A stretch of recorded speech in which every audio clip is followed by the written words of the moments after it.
Port, we have Tim Alexander ready with his engines roaring. He's in the news Lamborghini, or I call Harrier jet, ready to take off. And he's got some, as I say, there's no news like, the old comedy routines. There's no business like show business. How about there's no news like bad news? And I think the old statement was bad news travels like a fire. And unfortunately, we have a lot of fires running around the world. Some of it needs to be tempered with a little bit of common sense, like the Ebola, which I did. The first hour of the show turned out to be the Ebola hour. But we have fires being started by bankers everywhere, in Gaza, in Ukraine, in the world economy, which is not doing well. I mean, if you actually technically describe what the real unemployment rate is, it'd probably be around 23-24%, because the new definition of unemployed is no longer receiving benefits, not the fact that you're destitute and living with your parents or in a tent or in one of these new mini homes that they're now calling the micro home movement. Yeah, right. And I saw a picture of it. It looked like a two-wheel trailer with this really smiling young person in her 20s saying, "Isn't it great? I got a place to sleep, a place to dump, and a place to cook." I'm thinking, whoa, that's called camping. 100 square feet. Wow. Yeah, that's called camping, okay? The problem is, you see, they want us all to believe that even in New York City, that these micro apartments, which are basically an expanded sarcophagus, I call them what do they call it? The sarcophagus homes. How's that? Do you like that? Sarcophagus homes? That's Deagle humor, okay? So a micro home in New York City is, $3,000 a month or something? Yeah, for about 200 square feet or 250, something like that. Yeah, excuse me, I may be a Midwestern American. I know I got a fancy Scottish title, but I may be a Midwestern American. But, that doesn't sound like living to me. That sounds like about like a prison cell. Well, it is. I was trying to convince people that you are a Wistar rat. You may not be identical genetically, but we're going to treat you like one. Eventually, we're going to genetically modify you with the food you eat. We'll toxify you so your life will be shortened, so you won't live long enough to get wise. You'll be getting sick in your teens, dead by 25 to 30, and you'll be a distant memory because we'll rewrite history and you won't be in it. We'll take your genes and create new progeny that won't even be genetically or historically related to you, because their parents will come from 20 to 30 parents, where we snap together specific parts of mitochondrial and other DNA, so you could be related to literally hundreds of people, not through the genes of your ancestors, but through genetic engineered laboratories. And wild reproduction. Perfect slave, right? Perfect slave, owned by the state. And they want to create a drone class where the genetically engineered and cybernetically enhanced, like Ray Kurzweil, will rule and live for thousands of years until there's a gamma burst in the local star cluster and wipes out everything in humanity. And all of a sudden, they're facing Jesus, whether they liked it or not, after living 10,000 years. So. Well, and that little summary is an example. They're not going to live 10,000 years. I know that. It's actually, not going to go down that way. We're headed towards the Third World War, Armageddon, the apocalypse, because of their evil shenanigans and their hard hearts. And they may not have a good meeting with Christ. Well, I talked to an actuary expert some years ago ahead in the show, and he calculated out, using actuarial tables and death tables, that if we had what's called zero senescence, which means nobody literally aged, only one person in 10,000 would live to be 1,000 years old. And most people would live well under 475 years. The average would maybe extend their lifespan by 10 to 20 years, and they die of either a violent war, famine, infectious disease, or some other horror.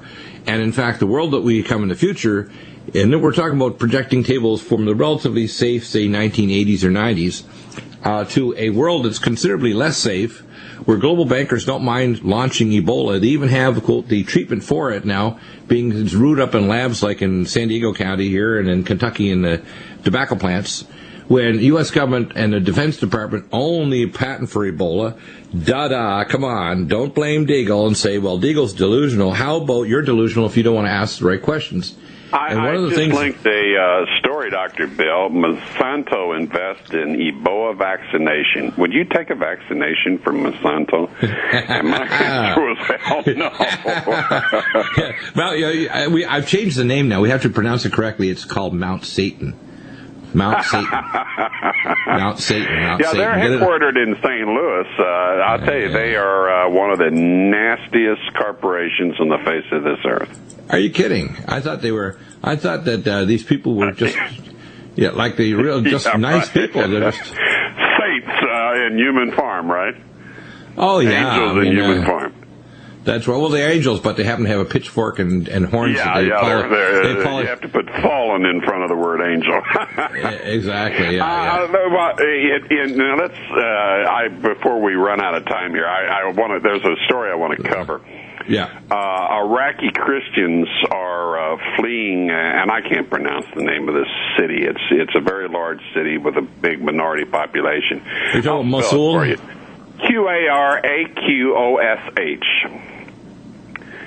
And how do you pronounce that is beyond me.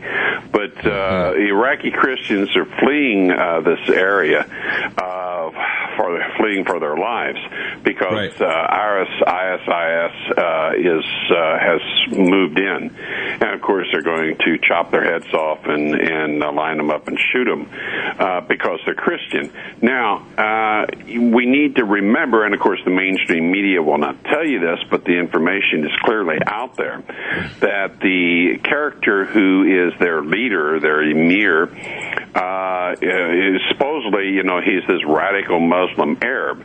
But multiple sources have now confirmed that he is, in fact, really a good Jewish boy from Israel who's a Messiah. Well, let's call him what he is, though, because the word, I don't want to disperse the word Jew. The word Jew means in Hebrew, the praiser. These are Sabbatean Satanists. Jesus would call it straight. If Jesus Christ, who's the ultimate truth teller, he says, I am the way, the truth, and the life. Truth teller is Jesus, God incarnated. He would say they are of the synagogue of Satan. They're not Jews. Let's get it straight. They're not Jews. And by the way, the state is not the state of Israel. 2,000 years ago. Yeah, it's a Sabbatean state of Rothschild is what we have the state of Israel. It's not the state of the Jews. And, there's a small number of Jews that are actually converted to become what I call real Jews, which are Hebrews that have actually realized that although they may or may not have been in the line of Judah because they're actually, let's say, Ashkenaz or Khazarian, I don't care what genetics, they could be Mongolian, but if they've accepted the Torah, if they practice the rites of ancient Hebrew without the Zohar and the Talmud of Babylon, they're Jews. They're praising God. In fact, the armies that searched around Jericho, and this is a word picture for people to understand, and it's important for me to kind of convey this to people. How are we going to get out of this? Praise, which is Jew, the word Jew. Praise leads to love, which you get from God. You don't get it. You don't give it to God, but you praise God, and He gives you the love. Literally, you reflect and realize that God loves you. Then you receive hope, and hope is like you've got an email. You better open the email, which is faith. And faith doesn't something we make, it's something God sends to us and says, you know what? You got a check in the mail. You got hope that you're going to get over your health condition. You got hope you're going to get rid of this evil government. You got hope that there's a world beyond this mess. And I'm the one that's the hopeful one that brings peace. That's the chain of things. It starts off with praise, which is Jew. So that's why, of course, Satan had to attack the Jews. That's why he had to send Shabtaitsky and Jakob Frank and tie them directly to the world financial system. That's why all this evil's going on, because real Jews, real Hebrews, Ephraim, the other house of Israel, there's a solution to the world problem, not the problem. And so when Jews turn back to Jesus and become, when Jews become Messianic believers, Christ himself came from. Right, he's a Jew, okay, and he says I'm a Jew. He said, and people need to understand this, that when Jews become Messianic believers, they're really on fire, because they understand whether they're genetic Jews or spiritual Jews, it doesn't matter what their genetics, they could be Japanese. Once they understand the truth, it sets you free, because you're not running and walking in the power of flesh or your mind or whatever. You're walking where, as I say, Jew, which is praise, which is praising God, leads to love, which He gives you. He gives you hope, and He gives you faith. You operate in it, and supernatural things happen. And we need a big dose of that now, because with Ebola spreading, with the plans of medical martial law, with the collapsing economy, with the plan for Mideast war in Ukraine, the globalist, maniac, Satanists, they're on a rampage, and it's going to lead to a biometric world that's coming real quick. Boy, you're right. You're right. And we're back with Tim. Tim, let's continue. And, of course, I want you to continue on when we bring on Chris. He has a little update on reactor number 3 and some other issues, but we're going to tie it all together. You got lots of stuff to cover. Let's continue. Washington's determination to drive the world to war. Well, Putin realized Russia holds the cards. It's an article I just published. The thing is, what is happening with the European Union and NATO and the United States versus Russia is absolutely insane. And it's so blatantly wrong. I mean, first off, the Ukrainian government, which was elected by the people, decided not to totally get in bed with the EU, that their heavy industry depended on Russia, and they wanted to continue to trade with Russia. They didn't want to be totally beholden to the EU. Well, we then did a coup, and the coup was directly related to the fact that Russia stopped the U.S. and Israel from attacking Iran, and then later stopped the U.S., UK, and Israel from attacking Syria. They wanted to take Russia out and get it tied down in a war. But now, of course, we keep slapping sanctions on Putin. Well, Putin has retaliated by blocking all the import of all food from the European Union, from the United States, from Canada, and Australia. But more than that, you know, as we were talking on the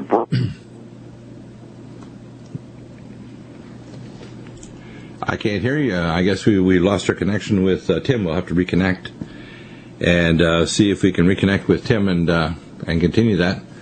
Yeah, more than that, what we have is a situation where if we do not have a rebalancing with Russia to deal with the drug war, with the international finance, it's totally tied to this concept of a greater Israel. I mean, you have the president, the junta president. They kicked the real one out. He's a dual national Israeli Ukrainian citizen. He's also an oligarch and a central banker tied to the Rothschilds. The guy that just left as prime minister in the junta also is a dual Israeli Ukrainian citizen and a central banker. And the guy that's replaced him as acting prime minister is also a dual Israeli Ukrainian citizen. So when I say, you know, Israel's deeply involved in this, I'm not some anti-Semitic nut out there. The facts are very very clear. And in they're fact, in your face. They are in your face. And it's now been established that when the people were demonstrating in Kyiv and the snipering that took place, which they blamed on the old government, it in fact was a bunch of Israeli snipers that were brought in, and they were shooting at both sides to enrage the population.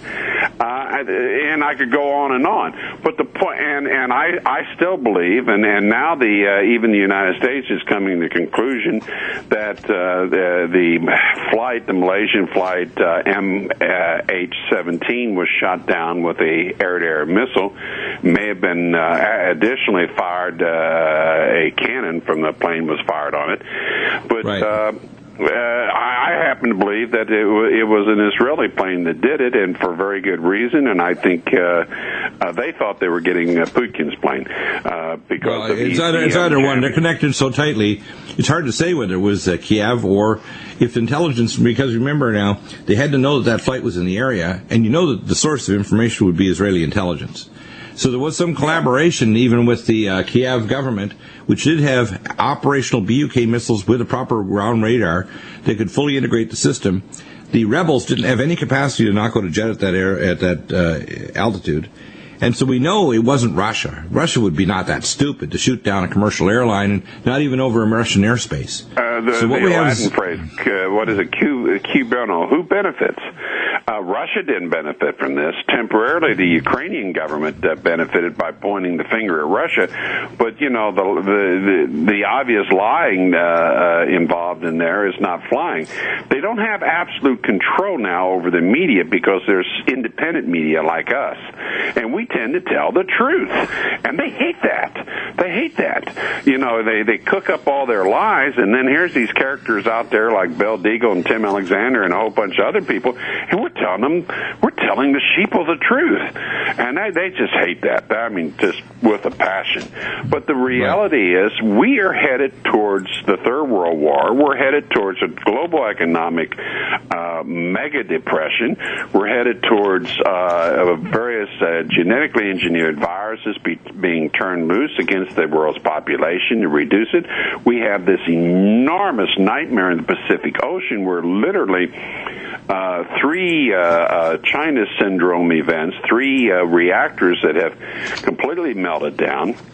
Well, the other thing is reactor number 3, found out from Trista, by the way, and he'll expand this when he comes on the bottom, that reactor 3, they now admit, was completely lost control. And this is a MOX reactor that was made for making plutonium detonator pellets for nuclear weapons. A total violation of previous treaties with Japan, and they were making tons of it. By the way, they were shipping it to Israel, and there were arrangements made because they couldn't get a hold of American material. I had my contacts in the United States because I previously took care of employees working in the late 80s at the Savannah River plant when I was one of the doctors at the Augusta Regional Trauma Emergency Department and burn unit. And we would have employees come over if they're exposed to radiation. We had rad suits, the whole hazmat and everything. And we took care of their employees if they're exposed to massive radiation at the plant, which is the primary plant making plutonium detonators for our nuclear warheads. So this is not secondhand information, people out there. You're not getting it from a journalist who read it from somebody else, who read it from somebody else. I was there. And when the Israelis got ticked off because they couldn't get material, they made deals with the Japanese. They made deals with other republics that were getting it outside of Russia, including Kazakhstan, who had a giant amount of nuclear material, some of it pretty poor quality, but they had been able to refine it from the Baikonur Cosmodrome in southern Kazakhstan, which is, by the way, still the largest deposit outside of Russia and America of nuclear materials, even more so than Japan. People don't know that. They don't know that Kazakhstan is the 3rd nuclear power. People don't know that. And by the way, they didn't give their weapons back, their missiles back to Russia like Ukraine did. Ukraine gave their missiles back to Russia. Kazakhstan, which is Muslim, did not. Well, we're in a very dangerous place, and ultimately, when you look at this upside down, inside out, from every direction possible, you come to the conclusion that I keep coming to, and that is that this is crazy from a human perspective. It's evil. That what we're dealing with is a demonic a drive, a demonic possession. Yeah. And so when we tell people, get right with God, bring God into your hearts, we're not just trying to be preachers. We're talking about what all of us face. It's not optional, to be honest with you. Near future. It's like if you're in a lifeboat and the boat is sinking because somebody decided to take an axe to the bottom of the boat because they're crazy and allow them to let water in. When you yell bail like hell, everybody that gets their hat out or whatever better bail like hell.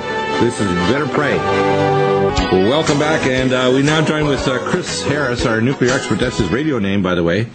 And Chris, you have some major stories to update us. Let's start from the top about MOX Reactor 3, the new super typhoon that's on its way.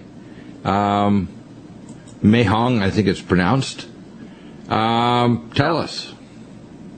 Okay, well, just run down through some of what I thought was the most important news stories of the day. Yeah, TEPCO finally admits that Unit 3 had a total melt-through of the reactor pressure vessel.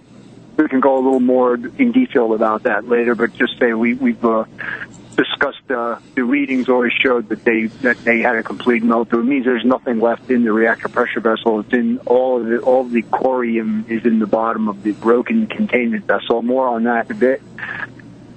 Typhoon Halong is coming, and it's a big bad one over there. And I know they don't need it, but guess what? It's on its way, so it's not good news.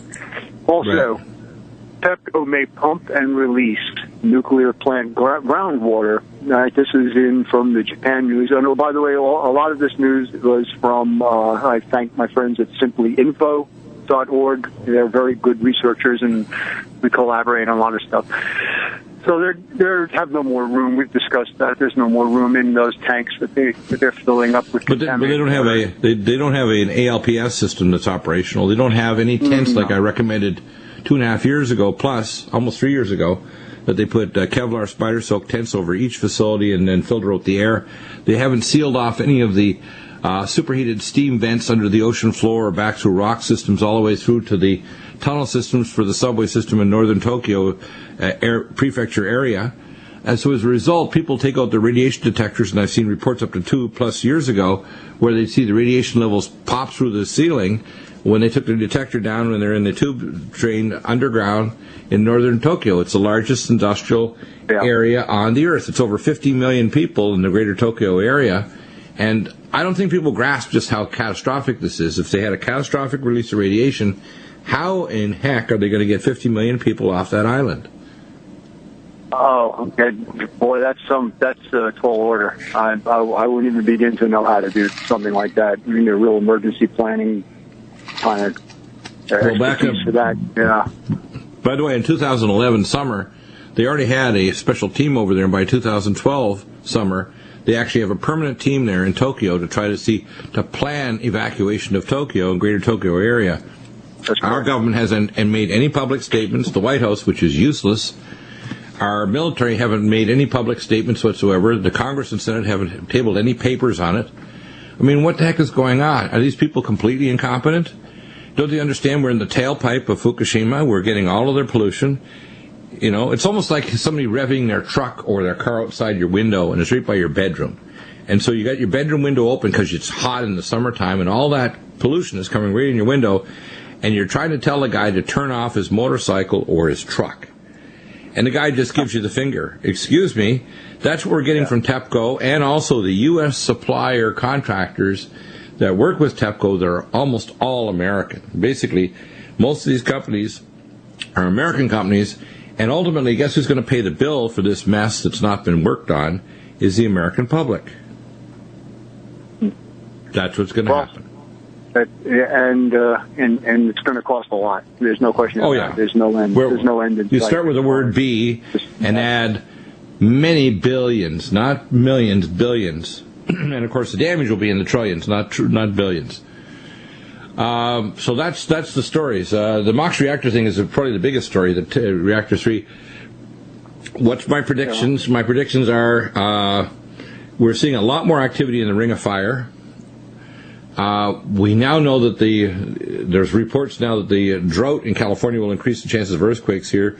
We've had a lot of earthquake activity in the Aleutian Islands, which is in Alaska, because the Ring of Fire earthquakes tend to go clockwise around the Ring of Fire. So the next area is the Cascadia subduction zone, and then the major fault lines in California going from the Los Angeles areas right through to the Baja California, and then further south toward Argentina again, Santiago, Chile, etc.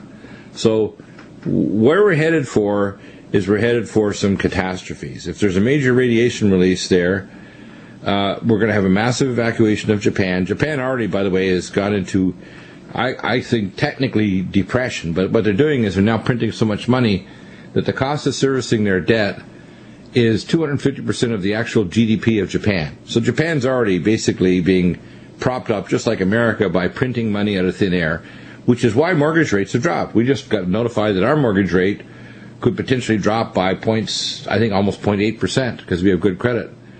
That's not because things are doing really well. It's because things are doing so poorly that they've actually devalued the equity in our home by printing trillions of dollars we don't have. And part of that is TEPCO. People don't see this because they've softened it by saying, well, no, we can't get black paint to paint cars all over the world from TEPCO, and there's certain parts there's a chain of parts that come from northern Japan, from northern Honshu and areas around Fukushima and surrounding prefectures. But it's a lot more serious than that, because Japan, instead of us working on a way to get gas and other material over to Japan at a reasonable cost so they can flip over all of the reactors to natural gas, which would be common sense and create a giant market for our excess of Alaskan and Prudhoe Bay Liberty Ring gas and our gas that we're literally burning off across the Midwest at all of our places where we're hydrofracking. So this is burning it off. We could be sending it to the Japanese.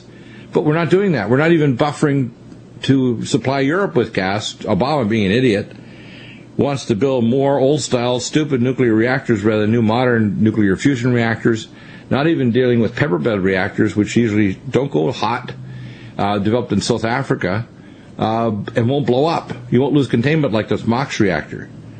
And you've done some work directly in the Korean area. What's the outcome there? I mean, what are the Koreans thinking? Because they're going to get some of the cyclonic winds that are going to carry radiation there, which is why they have radiation detectors at every fish counter in Seoul, South Korea. But I don't think people grasp just how catastrophic all these things converging are. They just don't get it, do they? I'm not so sure that we in the United States grasp what all the preparations are needed and how we should follow through with a lot of the actions. I'll give you an idea. Today or just recently, one of the plants they had to come up with an update every 6 months as to what the progress they're making on the plans for each plant. And today I'm looking at one of them, and a little dismaying, important items like these are open items that they need to get done. And one of them is complete the reactor cooling system makeup evaluation. In other words, makeup is being able to pump water into a broken, reactor coolant system. And the evaluation, they have to complete that so that they know that the pumps that they're going to purchase, the portable pumps to install in a hurry, can actually meet the required amount of makeup. And that evaluation hasn't started yet. And this stuff needs to be done now. It has to be done within, at least by the end of the year. Well, they should have done it before, because now they have these giant new installed super tanks, and they removed the ones that had bad rivets on the bottom of the tank, and they still don't have enough space for all of it, so they're going to pump straight radioactive water without filtration directly into the Pacific Ocean, which we now know, with reports all over the place that the fishery in the Pacific Ocean, especially the North Pacific, is dying or dead. It's really scary. And now I tell people you can get local fish here in San Diego County because we're far enough south that most of our fish are coming from Mexico and further south, and you can put it by your radiation detector, your Inspector Plus. And if it doesn't go click, click, it's probably okay. But what's going to happen is, as the fisheries die, they're not coming back. Just like the fisheries on the Grand Banks off Newfoundland and northern Nova Scotia, they were left in the southern shore, but those fisheries aren't coming back because of the overfishing there. Well, the radioactive death of the Pacific Ocean, those fisheries, which is the largest fishery on Earth, the Alaskan fishery, it's dying. It's going bye-bye. That's not funny. And I don't think people grasp just how catastrophic that means. Welcome back, and Tim, you have an important update announcement. Tell us about it. Yeah, I'll let you two get back to this Fukushima because it's really important. But we've had shelling by the Ukrainian junta government of a hospital in Donetsk. So far, one confirmed dead and a couple others injured. It takes really brave men to shell a hospital. Wow. Yeah, I think we're within hours or days of the Russians kind of doing something about it. By the way, it's interesting. I was looking at the latest updates since hour one, and we have a Spanish priest with Ebola arrives in Spain, and of course his escorts were completely clad from head to toe in protective clothing. So it just tells you just how dangerous Ebola is. It's very dangerous, especially if someone's now at what they call the final 6 stage, where they're vomiting and having bloody diarrhea. Yes, you can get Ebola if you're close to someone that's in that stage. And in the stages before it, when they're spiking a high fever and sweating all night, and their urine and every bodily fluid is shedding virus like crazy, yes, you can get Ebola. But it requires primarily very close physical contact, which is why I believe the Ebola, which is completely incompetently being responded to by the World Health Organization, it's the same way as if we're completely incompetently handling Fukushima. And I'm going to run through the key things that need to be done, which, if you look at the article I posted earlier this week, which I have posted up on GCN Live too, and also on our website, I think it was earlier this week on Wednesday. Number one, the first thing you need to do is, for Fukushima, is you need to stop neutrons and you need to stop water, which means you need to build what's called starlight barrier above it, which will send 16 to 20,000 degrees above area, so that escarpment with the aquifer running down underneath Fukushima is completely diverted from the area. Number 2, you need a seawall below Fukushima. You need to pump that water through a real Alps system that pumps the water. You need to track all the steam vents under the ocean and back through the rocks. You need what's called a muon imaging, which you can actually image from a helicopter and even from space, but a helicopter or a jet can actually identify exactly where the corium is and ground-penetrating radar. And you need Kevlar spider-silk tents over each facility separately. You need to stop trying to move the nuclear material and trying to isolate it, and need to neutralize neutrons, which basically means you need a neutron scatter and absorptive material like a crystalline sarcophagus made with hyperosmolar boron, and dehydrate the whole entire area to like a cracker, so that basically it remains a constant state of crystalline sarcophagus forever. It needs to be guarded over forever. It needs to make certain there's no further criticality occurring. You can actually monitor it with neutron to detecting equipment to make sure there's no neutron beams which are coming out of the ground. You can actually see them ionize nitrogen at night up to 40 miles in the air, indicating that the corium, which is probably around 75 to 100 feet below ground, is actually generating enough neutron beams and criticality. You can have a nuclear explosion. You can have hydrogen explosions. You can have what I call giant burps of radiation. And you can have explosions like this MOX reactor, which we now know probably blew up with a hydrogen explosion triggering a nuclear explosion, spreading plutonium-laced fuel pellets as far away as 75 kilometers, which they detected after Fukushima. So those are some basic plans. None of them have been done.